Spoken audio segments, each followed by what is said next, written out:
Tiago, capítulo 1. O título dessa mensagem é A Palavra que nos gera, nos chama à ação. Como alguns aqui sabem, a gente tem trabalhado com os jovens um livro da Bíblia por mês. Então, por exemplo, nesse mês agora de julho, a gente está começando a trabalhar com eles o entendimento e aplicação da primeira carta aos Tessalonicenses. A gente, antes disso, no mês de junho, passou pelo livro de Miqueias, que é um livro desafiador. Mas, sinceramente, eu ainda estou ruminando a carta de Tiago, porque eu, Felipe e o Durval tivemos a oportunidade de preparar algumas mensagens para o acampamento na carta de Tiago. Foi muito impactante para nós que preparamos, para os jovens também. E eu gostaria de refletir algumas coisas com vocês que nos impactaram, né? Então essa mensagem, ela tem uma mistura de mensagens que o Felipe deu, que eu dei, que o Durval deu também na carta de Tiago. Como alguns irmãos sabem, a carta de Tiago, ela foi considerada pelo grande reformador Martinho Lutero como a carta de palha. Por que isso? Quando ele publicou a versão alemã do Novo Testamento, lá entre 1520, 1530 e pouco, ele escreveu, antes do começo de cada livro, no prefácio, ele escreveu uma introdução, um prefácio sobre cada livro, e ele criticou a carta de Tiago. Ele achava que a carta de Tiago não deveria estar no cânon bíblico. Mas isso porque ele estava vivendo um momento histórico ali que a carta de Tiago complicava a argumentação dele a respeito da justificação pela fé. Então, é compreensível esse entendimento que Lutero teve na época, porque a Igreja Católica daquela época, naquele momento, usava a carta de Tiago como pretexto para transformar o argumento de Tiago na venda de indulgências.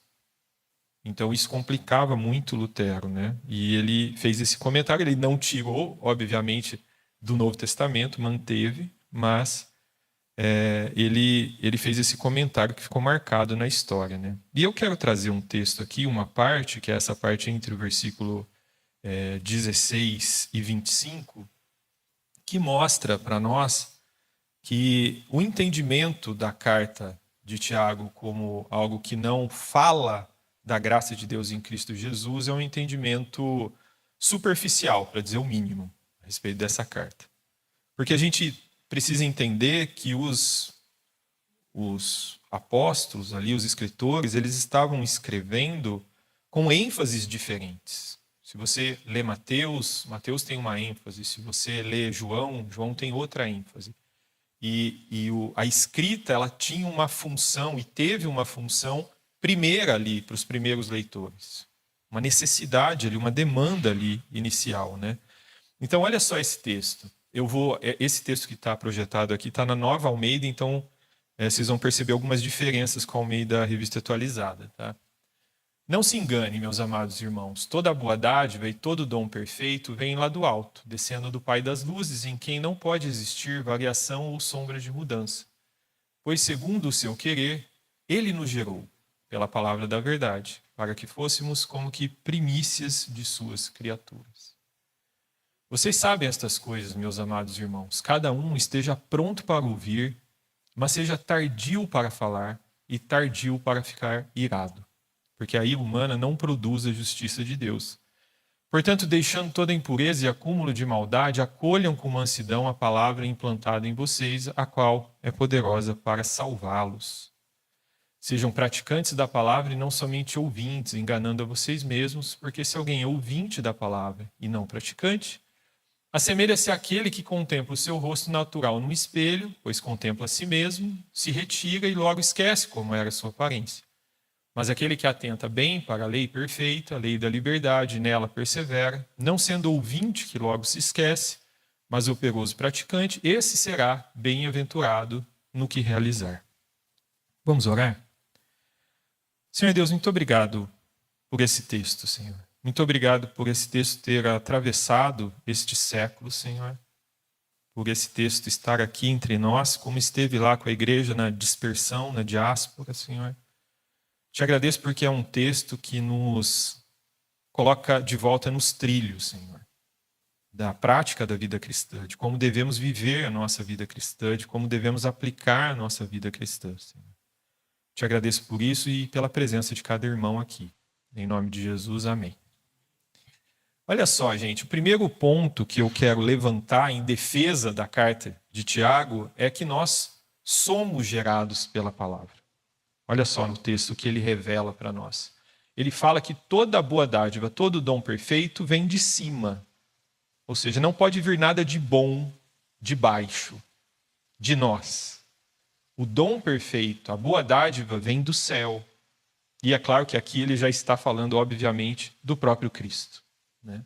E no versículo 18, que eu destaquei ali, ele fala: pois segundo o seu querer, no caso Deus aqui, ele nos gerou pela palavra da verdade. Não existe nada mais passivo na nossa vida do que a nossa geração, a nossa própria geração. Existe até aquela frase que era um ícone, um símbolo da rebeldia juvenil, que é: eu não pedi para nascer. Em algum momento da nossa juventude, de alguma forma, em algum formato, a gente ou falou ou pensou essa frase. Eu não pedi para nascer. Justamente porque nós somos lançados no mundo e nós somos lançados num contexto de mundo, de vida, numa época, e a gente não tem controle nenhum sobre essa geração. Nós não temos controle nenhum sobre a família na qual nós caímos. Nós não temos controle, a despeito de alguns que dizem o contrário, sobre o nosso sexo. Nós nascemos com o sexo que nascemos e não escolhemos isso. E nós estamos no mundo e fomos gerados de maneira completamente passiva. Mas nesse caso que Tiago está falando, ele está falando de uma boa geração. Nós fomos gerados como corpo de Cristo, pela ação de Deus, por meio de Cristo Jesus. Então, nesse momento da carta, e a gente precisa aproveitar muito bem esse momento da carta, porque é só aqui que Tiago fala da graça de Deus em Cristo Jesus. Por quê? Porque não era a ênfase dele com a carta falar sobre a salvação e a graça de Deus em Cristo Jesus. Mas aqui ele pontua muito bem. Se existe igreja, se existe povo de Deus, só existe povo de Deus porque Deus nos gerou pela palavra da verdade. Nós não temos competência nenhuma para sermos igreja, para existirmos como igreja, sem que essa ação de Deus seja feita e nos forme. Quem aqui é cristão há muito tempo sabe que nós não temos competência nem para nos mantermos como igreja. A perseverança dos santos nos mostra que nós continuamos firmes em Cristo Jesus, porque Deus também nos mantém firmes. Ele nos pastoreia quando a gente desvia. É Ele que nos guia. Mas a geração, o fato de nós crermos, hoje a gente estava estudando de manhã o início da igreja em Tessalônica, e o início dessa igreja é completamente absurdo do ponto de vista humano. Tanto é que Paulo começa a carta falando: essa igreja existe unicamente pelo poder do Espírito Santo. Paulo chegou em Tessalônica fugindo de perseguição, fugindo de uma surra. Ele cai em Tessalônica e a igreja brota na cidade de Tessalônica. Por quê? Porque é Deus que nos gera. Então esse é o primeiro ponto, e a gente precisa falar desse ponto para defender a carta de Tiago. Mas ele não vai mais falar sobre isso. E por que ele não vai mais falar sobre isso? Porque a demanda dessas igrejas ali naquela diáspora, naquela dispersão, era uma demanda por aplicação da vida cristã. Eles precisavam aprender a praticar a vida cristã, a partir do fato de que eles foram gerados como corpo de Cristo. E é por isso que o segundo ponto que eu coloquei aqui é que nós, a partir dessa geração, temos responsabilidades. Tem coisas na vida cristã que estão, sim, em nossas mãos. E eu costumo falar para os jovens que tem a ver com a qualidade da vida cristã. O que te faz cristão, o que te faz igreja de Cristo é Cristo. Agora, a qualidade da tua vida cristã pode variar. Pode variar por conta de nós. E o primeiro ponto que eu quero levantar aqui é que nós precisamos, de modo ativo, acolher a palavra de Deus. Olha como Tiago, ele continua no fio da meada da palavra,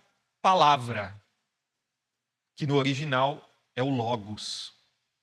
Lá no versículo 21 ele diz, portanto, deixando toda impureza e acúmulo de maldade, de modo ativo, e aqui eu estou colocando no texto, acolham com mansidão a palavra implantada em vocês. Percebam que demanda um acolhimento nosso da palavra.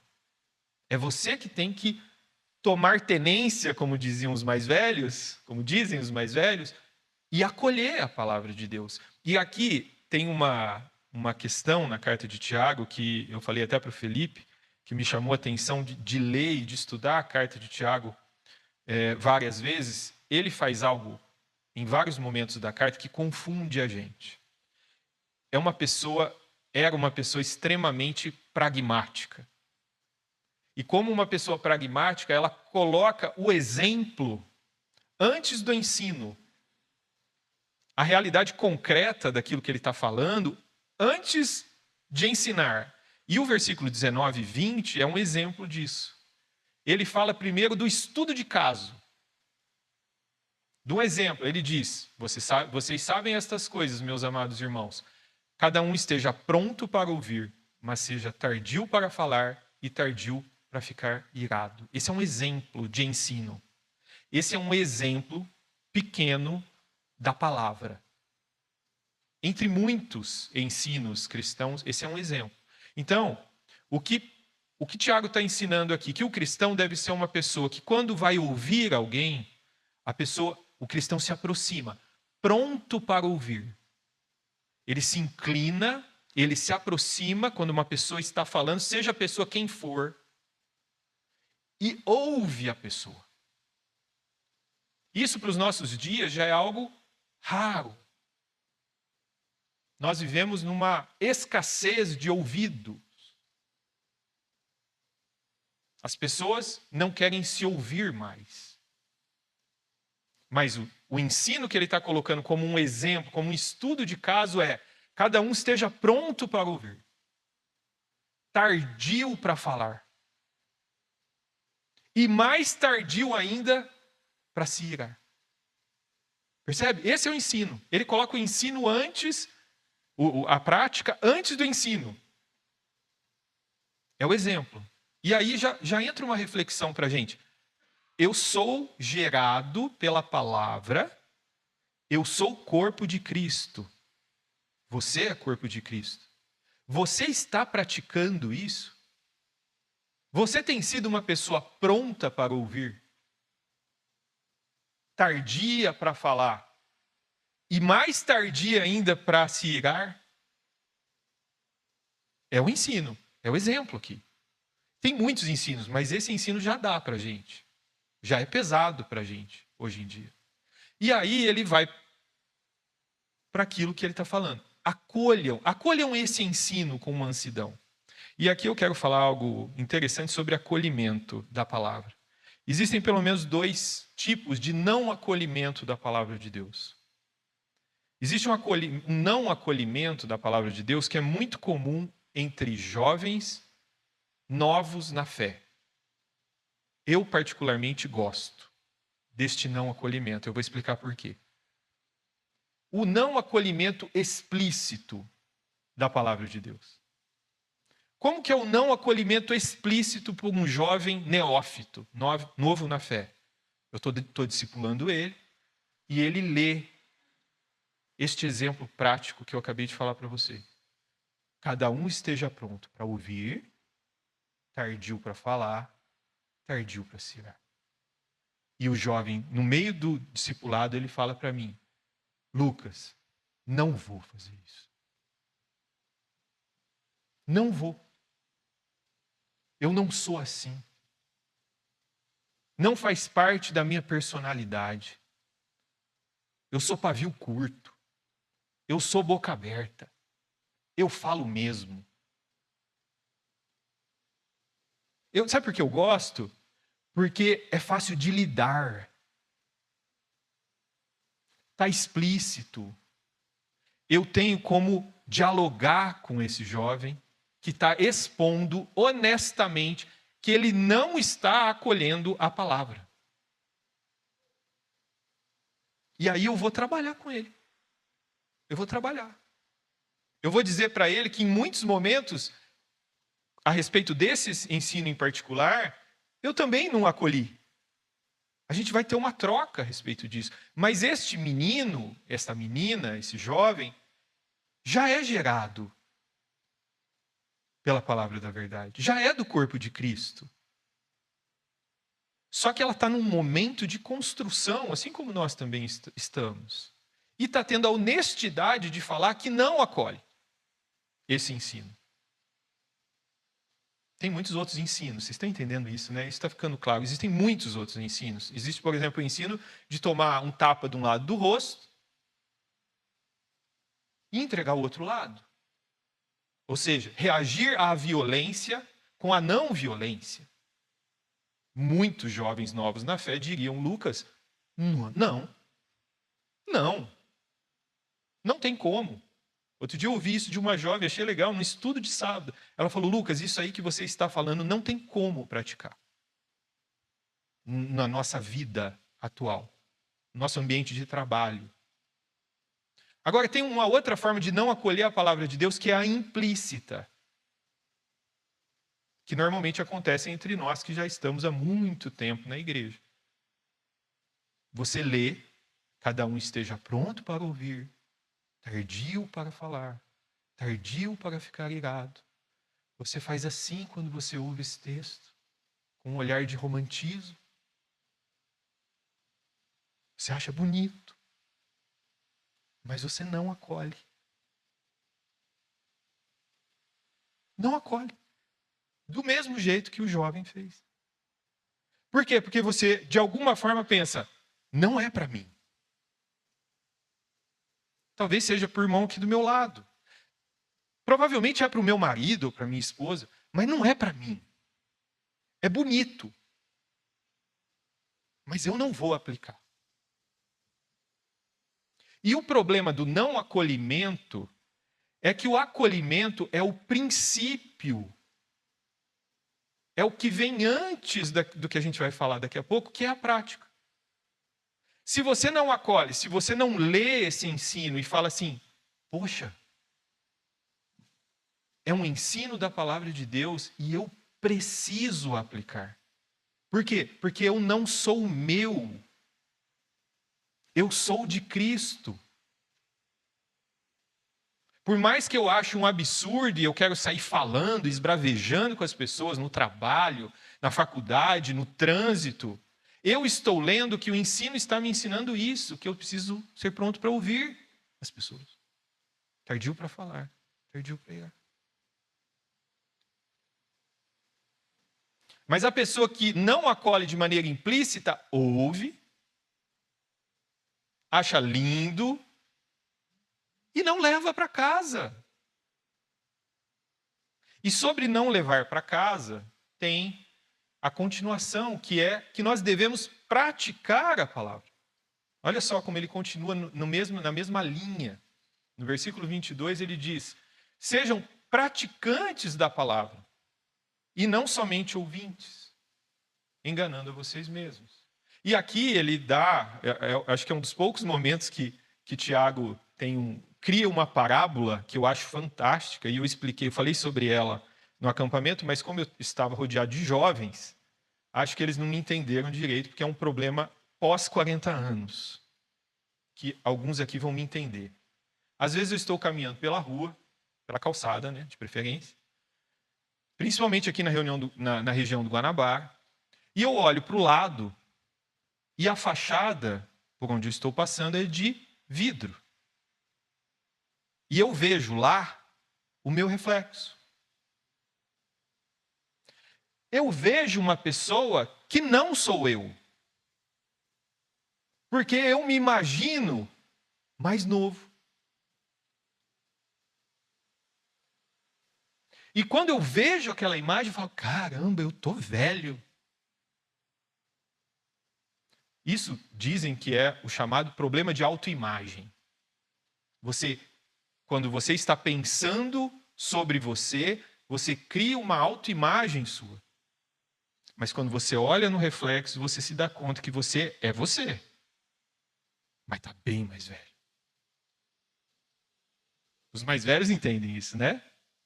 E sabe qual é o problema que vocês sabem também? É que quando você... Aí tem uma questão. Você olha para você e você pode simplesmente rejeitar aquela imagem. Não, não sou eu. Não sou. Agora, se você for um pouco mais sensato, você usa aquela imagem para recalibrar o teu entendimento sobre quem você é. Você está afinando. E a partir. Eu costumo fazer isso. O problema dessa questão de autoimagem é que quando você recalibra, você olha e já está mais velho. Nunca acaba. Aliás, acaba quando morre, né? Mas o que isso tem a ver com a palavra de Deus? O que Tiago está falando com isso? Está falando que esse ato é o equivalente a nós estarmos aqui hoje, num culto. Nós todos estamos aqui hoje diante do espelho. E diante do espelho nós estamos vendo como nós somos. Nós estamos olhando para esse ensino sobre ser pronto para ouvir, tardio para falar e tardio para se irar, e estamos vendo que nós não somos esse cristão que nós deveríamos ser. Só que o que Tiago está falando aqui é que quando a gente não pratica o ensino, o ato de vir à igreja semanal é justamente o ato de olhar para o espelho e não se recalibrar a respeito de quem você é. Você sai da igreja depois do culto e fala que fique lá. Que fique lá por quê? Porque é incômodo parar para pensar que eu não estou sendo corpo de Cristo como eu deveria ser. Então, para poupar a energia, para poupar a autoimagem enganosa que você tem, que eu tenho, a gente sai do espelho e não muda. E isso vira um loop infinito. E é por isso que do jovem neófito, novo na fé, a um cristão maduro, há essa transição do não acolhimento explícito para o não acolhimento implícito. É bonito, mas não é para mim. Então eu não pratico. Mas o que aconteceria se a gente praticasse? O que acontece quando a gente pega um ensino de Cristo, um ensino da palavra de Deus, e resolve encarar o espelho e ficar diante do espelho e mudar? A primeira coisa que acontece no processo de acolhimento é que você chega para um irmão na fé, você chega para um amigo, você chega para um pastor, para alguém que está mais tempo na fé, e você fala, não consigo, preciso de ajuda. É aquilo que a gente chama de confissão de pecado. Você confessa a sua incapacidade. O acolhimento começa com um processo de aceitação da incapacidade. Você olha para o ensino e fala, eu sou uma pessoa que não ouve as outras. Você não transfere o ensino para o lado. Você assume para você o ensino. Sou eu que não estou ouvindo minha esposa. Se vocês pensam que eu estou falando isso só para vocês, uma das frases que eu mais ouço da minha esposa é: você não me ouve. Aliás, isso é um problema quase que generalizado masculino. Você não me ouve. Eu não estou falando de algo etéreo, fora da nossa vida. Tiago nunca falou de algo fora da vida. Tiago está falando de algo cravado na vida real. Então, quando eu estou falando que eu não assumo o ensino, eu estou falando que eu não ouço minha esposa. Eu estou falando que eu não ouço meus filhos. E o pronto para ouvir não é simplesmente ouvir, é ouvir com atenção. É perceber como é que a pessoa está vivendo, de fato. Antes de dar qualquer opinião e qualquer conselho para ela. Porque cuidar da vida dos outros é fácil. A gente tem uma facilidade enorme para trazer soluções para a vida alheia. É por isso que o ensino bíblico seja tardio para falar. Então, você assume para você. E para terminar, a palavra que nos gera ação, eu não destaquei o texto, mas repare uma expressão esquisita no final desse texto, que diz o seguinte, no 25. Mas aquele que atenta bem para a lei perfeita, a lei da liberdade, aquele que está explicando que é a palavra da verdade, e nela persevera, não sendo ouvinte, que logo se esquece, mas olha a expressão aqui, operoso praticante. Redundante, né? No original, uma tradução literal desse texto, e que eu acho fantástico, seria um praticante da ação. Tem um genitivo ali, é praticante da ação, ou praticante da obra. E é essa primeira vez na carta que Tiago vai usar a palavra obra, que é o foco dele durante toda a carta. E eu acho realmente que não está legal a gente traduzir como obra. Sabe por quê? Porque obra dá para nós, brasileiros, a ideia de projeto, de construção. E a palavra ali é ação, é simplesmente uma ação. É um praticante da ação. E qual é a ação? No caso, no nosso exemplo, ouvir. É alguém que entendeu, assumiu que como cristão tem que viver aquele ensino e agora coloca em ação aquele ensino. É chegar em casa e ouvir a esposa. É chegar em casa e ouvir os filhos. Ouvir o amigo, de fato, saber o que está acontecendo na vida dele, na vida dela. Nós fomos chamados para isso. Nós fomos gerados. Vocês percebem que isso é mais do que simplesmente fazer coisas para Deus. Isso é algo que nos define quem nós somos. Se você consegue ser uma pessoa atenta para ouvir, tardia para se irar, tardia para falar e tardia para se irar, você se torna outra pessoa.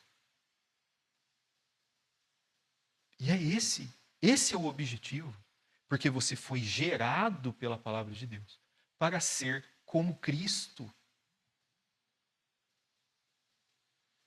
Você não foi gerado pela palavra de Deus para olhar para o espelho todo domingo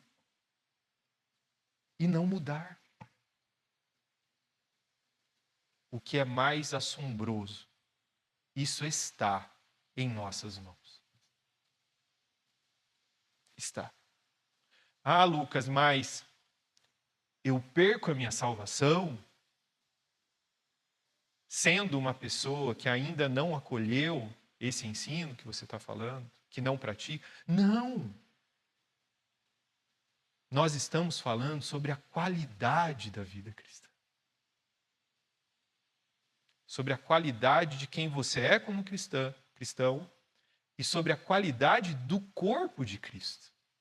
Você imagine uma comunidade, uma igreja que se ouve.